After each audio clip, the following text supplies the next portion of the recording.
আসসালামু আলাইকুম গাইস, আশা করি সকলে অনেক ভালো আছো। গাইস, আমাদের ফেসবুকে যে সমস্যাটা হচ্ছে ইদানিং, আমাকে অনেকে কিন্তু হোয়াটসঅ্যাপে মেসেজ করতেছো যে তোমাদের আইডি গুলো লক হয়ে যাচ্ছে, গেট স্টার্ট লকে পড়তেছে, তারপর কমিউনিটি ডিসেবলে চলে যাচ্ছে, আর দেখা যাচ্ছে আবার টু ফ্যাক্টরও সমস্যা হয়। তো এই সমস্যাগুলো হলে আমি কিন্তু আমার আগের ভিডিওগুলোতেও বলেছিলাম যে যদি একটা ফেসবুক আইডি লক হয়ে যায়, ডিসেবল হয়ে যায় বা টু ফ্যাক্টর সমস্যা হয়, সেক্ষেত্রে আইডির নাম, ডেট অফ বার্থ, এই দুইটা জিনিস কিন্তু একদম হুবাহু এনআইডি কার্ড বা পাসপোর্ট বা driving licence, student ID card যেগুলাই হোক, এগুলাতে মিল থাকলে তারপর কার্ডগুলো সাবমিট করার পরে কিন্তু আপনাদের আইডি গুলো পুনরায় আনলক হবে বা কমিউনিটি ডিসেবল থাকলে ওইটা ব্যাক আসবে। তো এখন কি হয় যে আপনাদের ফেসবুক আইডির নাম মিল থাকে না, ডেট অফ বার্থ মিল থাকে না, এক্ষেত্রে অনেকে বারবার কার্ড সাবমিট দিতে থাকে। এর ফলে কি হয়, কার্ড লিমিট হয়ে যায় বা কমিউনিটি ডিসেবল যেগুলা, এগুলোতে আরো সমস্যা। আরো সমস্যা বলতে এগুলো একদম চলে যায়, আর ব্যাক আসার কোনো চান্স থাকে না। তো এই ক্ষেত্রে কি করবেন আপনারা, আপনাদের যদি এনআইডি কার্ড থাকে তো আইডি চালানোর সময় সবকিছু একুরেট মিল করে নেবেন, নাম, ডেট অফ বার্থ ওকে করলে চলবে। আর অবশ্যই একটা জিমেল কিন্তু আপনাদের অ্যাকাউন্টে অ্যাড রাখবেন। জিমেল অনেক উপকার হয় একটা ফেসবুক অ্যাকাউন্টের জন্য। তো যাই হোক, অনেকে কি করে আবার অনেক আনলকারের কাছে যায়, যেহেতু নাম মিল নাই, ডেট অফ বার্থ মিল নাই, সেক্ষেত্রে অবশ্য আনলকার ছাড়া এগুলা আনলক করা যাবে না। তো অনেকের কাছে যায়, যাওয়ার ফলে কি হয় যে প্রতারিত হয়ে যায়।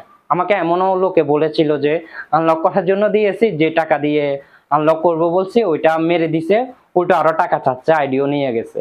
তো এক্ষেত্রে দেখা যায় সঠিক লোকের কাছে যাইতে হবে। আপনারা যদি সঠিক মানুষের কাছে যান তাহলে আপনাদের আইডিটা নিরাপদে আনলক করতে পারবেন, ব্যাক করতে পারবেন। তো ইনশাল্লাহ আমি অনেকজনের কিন্তু আইডি আনলক করে দিছি। চাইলে আমাদের সাথে যোগাযোগ করতে পারেন, আমাদের হোয়াটসঅ্যাপ নাম্বার দেওয়া থাকবে, এখান থেকে আপনারা ভিডিও ডিসক্রিপশন থেকে বা ভিডিও থেকে কালেক্ট করে নিয়ে আমাদের সাথে যোগাযোগ করতে পারেন। অবশ্যই এটা পেমেন্টের মাধ্যমে করতে হবে। তো আজকের ভিডিওতে আমি দেখাবো অনেকের কি হয় যে সেলফি অপশন চলে আসে এখন ইদানিং। তো এর ফলে দেখা যায় অনেকে তো নানান ধরনের ফেসবুক অ্যাকাউন্ট ইউজ করে, এই কারণে নিজের ফেস সহ ফেসবুকে ছবি থাকে না অনেকের, আমি দেখছি। আবার যারা ভেরিফায়ার খেলে, বিভিন্ন গেমিং আইডি টাইডি আরো নানান যে আইডি গুলা, এগুলোতে অনেকে ফিক ইউজ করে না, যার ফলে ফেস হোল্ডিং দিলেও কাজ হয় না। তো সেলফির যে অপশনটা, ওইটা সহজে বাইপাস করার জন্য আজকের ভিডিওটা। এটার জন্য পুরো ভিডিওটি ওয়াচ করুন, কিভাবে কি করতে হবে আমি মোবাইলের স্ক্রিনে দেখিয়ে দিচ্ছি। তো আপনারা আমার মোবাইলের স্ক্রিনটি ফলো করুন। প্রথমে যদি তোমাদের এই আইডিটা দেখাই, দেখতে পাচ্ছ এটা গেট স্টার্ট। তো এখানে যদি গেট স্টার্টে ক্লিক করে নেক্সটে ক্লিক করি, এখানে একটা কোডিং চাইবে, কোডিংটা করতে হবে। কোডিংটা হচ্ছে এখানে যেভাবে লেখা আছে ঠিক ওইভাবে কোডিং করতে হবে। মনে করে যে এটা ছোট হাতের, টি এটা কিন্তু বড় হাতের, তো টিটা বড় হাতের দিতে হবে।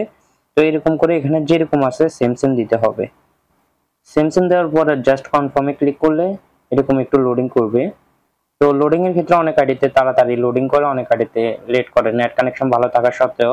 এটা কেন হয় আমি নিজেও জানি না, তবে এর জন্য একটু ওয়েট করি আমরা। তো দেখতে পাচ্ছ আইডিটাতে যে সমস্যাটা, সেলফি চলে আসে। তো যে আইডির মালিক তার ছবি কিন্তু এই আইডিতে নাই, এই কারণে সে যদি সেলফি ভিডিও দেও কিন্তু ব্যাক আসবে না। কারণ হচ্ছে কি, তার সেলফি যে দিবে তার পিকচারে নাই তার আইডিতে। তো যাই হোক, এটা সলভ করবেন কিভাবে, জাস্ট এখানে থ্রি ডটে ক্লিক করে দেখবেন ডেস্কটপ মোড আছে, যে কোনো ব্রাউজারে কিন্তু এখন ডেস্কটপ মোডটা পাওয়া যায়, জাস্ট ওইখানে ক্লিক করে দিবেন। তো আমি দেখতে পাচ্ছেন ডেস্কটপ মোডে ক্লিক করছি। ডেস্কটপ মোডে ক্লিক করার পর একটু লোডিং নিচ্ছে, এই যে দেখতে পাচ্ছেন আবার প্রথম থেকে আসছে। জাস্ট গেট স্টার্টে ক্লিক করবেন। আমি একটু বড় করে দেই যাতে জিনিসটা একটু বড় করে দেখা যায়। তো কনফার্ম ইউর আইডেন্টিটি ক্লিক করলে এখন কিন্তু অন্য অপশন আসছে, এখান থেকে জাস্ট আপনারা গেট স্টার্টে ক্লিক করবেন। তো গেট স্টার্টে ক্লিক করার পর এখানে দেখবেন অপশন অন্যরকম চলে আসবে, ওয়েট করুন একটু। এই যে আমি স্ক্রিনটা যদি ছোট করি তাহলে দেখতে পাচ্ছেন এখানে জিমেল অ্যাড করার জন্য বলবে, প্রথমে জিমেলটা দিয়ে দিই আমরা। মানে জিমেলে মেল আসবে, নোটিফিকেশন আসার জন্য এটা ইউজ করা। তারপরে এই জিমেলে কোনো ফেসবুক অ্যাকাউন্ট থাকলে জিমেলটা আবার ইয়া হবে না, কোড আসবে না। তো ফ্রেশ একটা জিমেল বা যেভাবে হোক পুরান জিমেল থাকলে, যদি ফেসবুক অ্যাকাউন্ট না থাকে তাহলে ওইটা দিয়ে আপনারা গেট কোডের জন্য সাবমিট করবেন। তো গেট কোডে এটা আবার ফেসবুকে অ্যাড হবে না, ওইটার জন্য সমস্যা নাই। জাস্ট এখানে একটা কোড আসবে, রিসিভ করবেন আর আনলকের রিভিউ আসার জন্য আর কি। এটা অনেকে জানেন, এটা নতুন করে বলার কিছুই নেই।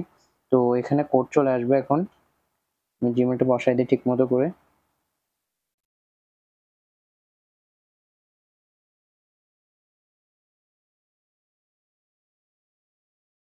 দেখতে পাচ্ছেন এখানে এবার কোড একটা আসবে। আমি বেশিরভাগ হটমেল ইউজ করি, অনেকে আবার জিমেল ইউজ করে, যেটাই ইউজ করো দুইটাতেই একই কাজ হয়।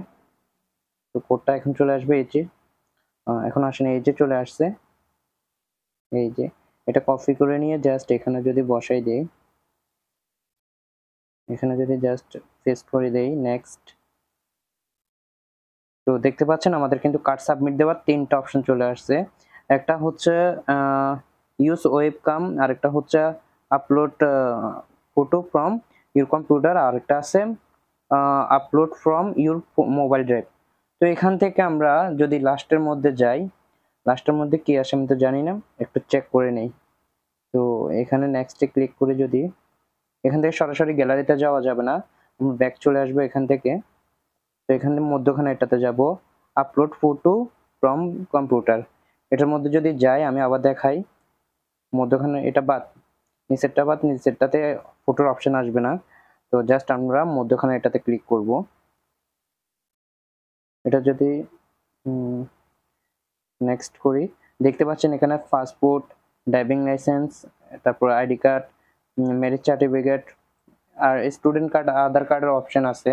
তো এখান থেকে আপনাদের যে অপশনটা, যে কার্ডটা আছে, ড্রাইভিং লাইসেন্স বা স্টুডেন্ট আইডি যেটাই হোক, ওইটা যদি ফেসবুক আইডির সাথে নাম ডেট অফ বার্থ মিল থাকে, জাস্ট সাবমিট করে দেবেন।